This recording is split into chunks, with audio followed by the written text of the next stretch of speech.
You mustn't come to the funeral. My husband Roger shouted at me when he learned that his father had deceased after a long battle with an illness. What wife doesn't attend her father-in-law's funeral? Despite my protests, Roger firmly refused, and I didn't understand why. On the day of the funeral, I sneaked in to observe, and there he was, seated with a woman I didn't recognize at the bereaved family's side. What on earth is going on? Who is that woman? I was shocked and confused, not understanding what was happening, but soon I would learn the shocking truth. I'm Catherine, 30 years old. I married Roger, a 35-year-old office worker, 3 years ago. We don't have any kids yet. Roger often travels for work, only coming home about 3 days a week. While he is away, I devote myself to my hobby of drawing comics. On his days off, we would go shopping together, watch movies, and enjoy our time as a couple.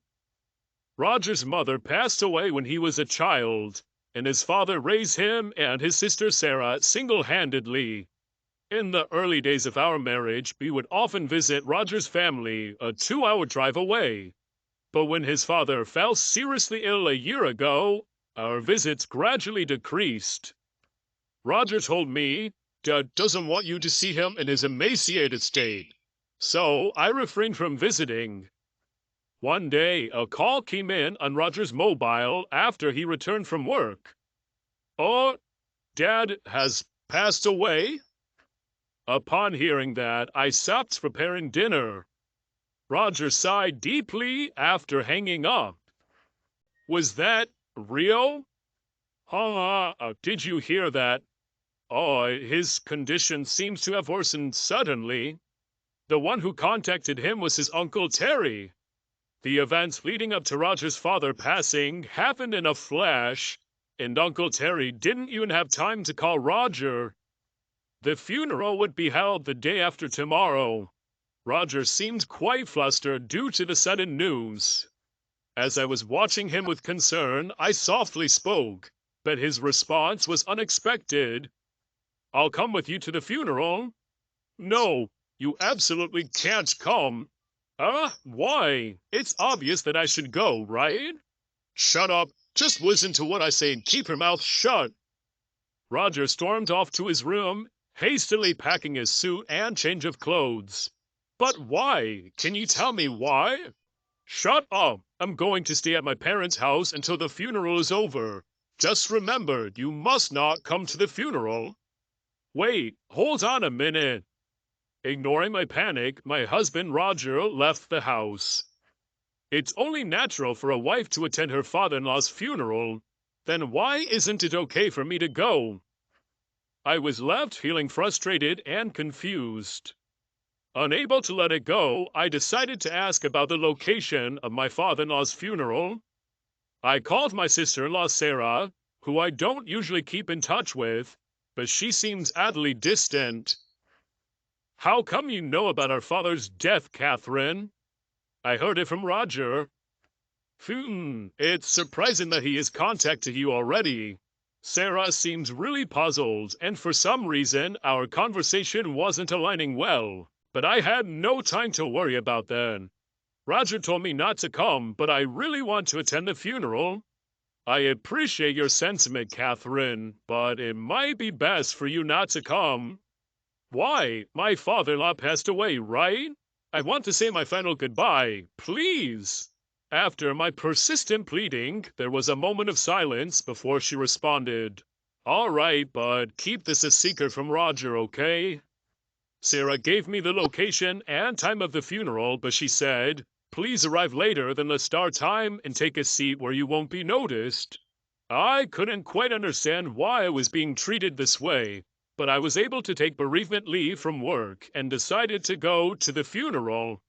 On the day of my father-in-law's funeral, as instructed by Sarah, I arrived a bit late at the funeral venue, and to my surprise, there was an unfamiliar woman sitting next to my husband, Roger, in the seat of the chief mourner. Who is she? Why is she sitting next to my husband? In a state of confusion and not knowing what was going on, I quietly took a seat in the farthest row back. Then I overheard the people in the seat in front whispering, "Is that woman Roger's new wife, Lucy?" Poor Roger! His previous wife apparently handed him divorce papers and just left. I could hear voices whispering. Not only that, I could hear whispers from other attendees speculating about me having an affair or being in debt. The shock was so great that I lost all strength and my heart began to race. I never filed for divorce, and we've never even discussed separation. And what does this remarriage mean? I couldn't catch up with the situation, but from the rumors, I understood that the woman sitting next to my husband was his new wife. She looked to be in her early 20s, and she occasionally caressed her belly, which was visibly swollen even under her loose funeral attire. When it was my turn to pay my respects, I stood up and the previously quiet venue started to buzz. She really had the nerve to show up. What an insensitive woman! I heard as I slowly approached the row where my husband was seated. When my husband Robert caught my eye, his face turned ashen and he looked visibly shaken, but his new wife seemed oblivious to his distress. Having finished paying my respects at the funeral, I swiftly left the funeral home to head to the city hall, escaping his piercing gaze.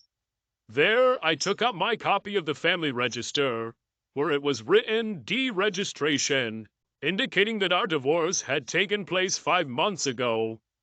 With my hands trembling in fury, my mind went blank. How could he dare to secretly file for divorce and remarry? I will never forgive this. I gritted my teeth, resolved to take revenge on my husband. Even after a few days, Robert never returned home, nor was there any communication from him. Didn't he say he would stay at his parents' house until the funeral was over? I was filled with a desire to confront him, but I chose not to contact him, waiting to see what his next move would be. Why on earth would he secretly file for divorce and remarry, all while living with me and keeping it a secret? There must be something else going on here. As I thought back on Roger's past actions one by one, I noticed something and quickly switched on my computer. I remembered seeing him typing away at a blog on his computer in the middle of the night. Going through his history, I discovered a blog titled Roger the Dragon King's Wild Diary. There were no pictures of Roger's face, but there were pictures of his car and our home, so I knew without a doubt that it was his. As I read each article he had posted, the details of what he had been planning were written out, and my body heated up with surging anger. Ah, that's it! With a brilliant scheme in mind to get back at Roger, I called my sister-in-law Sarah and another individual. Preparing meticulously, I couldn't help but look forward to seeing the expression on Roger's face. On the day of the operation, I was standing in front of the house Roger shared with his new wife, Lucy. After a while, a delivery truck pulled up and the delivery man began unloading packages. Lucy came out of the house and began exclaiming at the entrance, "What the hell is this? Whose packages are these? Hey, darling!" "Huh? What's going on?"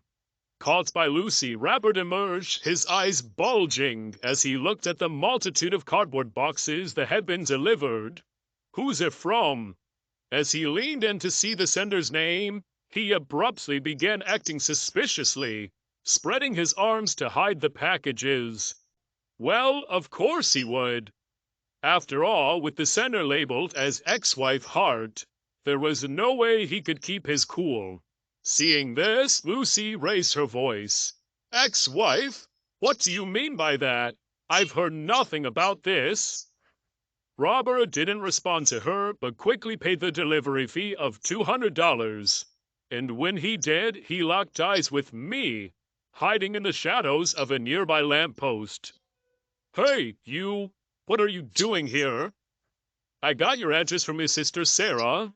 I turned to Lucy, who was watching our exchange with a puzzled look, and gave her a warm smile. "Nice to meet you, Lucy. I'm Catherine." the ex-wife of Roger who sent you these packages. Sorry to surprise you, he unilaterally filed for divorce 5 months ago without telling me. When I showed her our marriage certificate, she seemed a bit taken aback, but then she invited me in, saying, "We shouldn't cause a scene outside." Once inside the living room, I ignored my trembling husband sitting next to Lucy and began to speak. "Lucy, when did you start dating Roger?" "About a year ago. He said he was single. I can't believe it." "Interesting. So he deceives both you and me." "Come on, don't say such horrible things, haha. It's just a simple misunderstanding, isn't it?"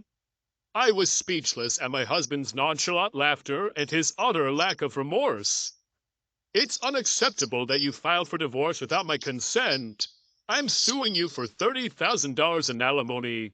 You've been cheating, so it's only fair, right?" "What? Why should I have to pay that?" While my husband was fuming with anger, Lucy, on the other hand, seems quite calm. "Well, don't be so stingy. Just pay her, darling. After all, you're the boss, so $30,000 shouldn't be a big deal, right?" At hearing that, I couldn't help but burst out laughing. Lucy looked at me, puzzled by my reaction. "Who's the boss? Roger's been lying about that too?" "Lucy, he's just an ordinary office worker." "What? Roger, what's going on?" As Lucy confronted him, my husband, beads of sweat appearing on his forehead, began to make excuses. "Lucy, I'm sorry for lying, but when my father died, I came into a large sum of money. His stupidity left me with nothing to do but laugh bitterly. From his blog, which I had found, it was clear that he was under the delusion that he would inherit a fortune if his seriously ill father passed away. He had lied about his identity to his mistress, got her pregnant without showing any signs of panic, and joyfully documented his plan to divorce me unilaterally. When I slapped the printed pages of his blog onto the table, the doorbell rang. My husband opened the door, and there stood Terry, his uncle. "There's no way you'd inherit anything, you idiot." In fact, besides Sarah, Terry was the other person I had contacted. Before entering this house, I had called Terry on my cell phone and had him listen to our entire conversation. "You explained to our family that Catherine left you after having an affair and filing for divorce, didn't you?" That. Roger seemed unable to come up with an excuse and started to get defensive. "Just because of that, it doesn't mean I can't inherit my father's estate. I am his son after all." "You've been disinherited. That's got nothing to do with the estate." "Huh? What are you talking about?" "From what I heard from Terry, Roger was always pestering my in-laws for money.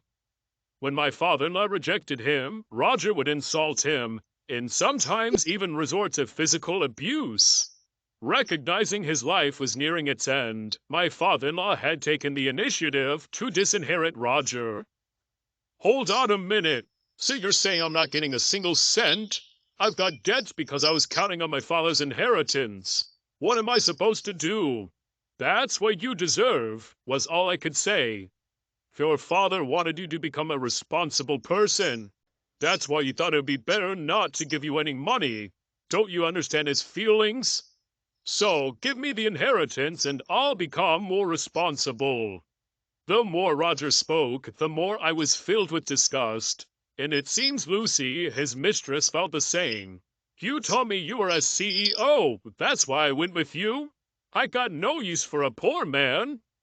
"Lucy, please, don't say that. Her baby's about to be born."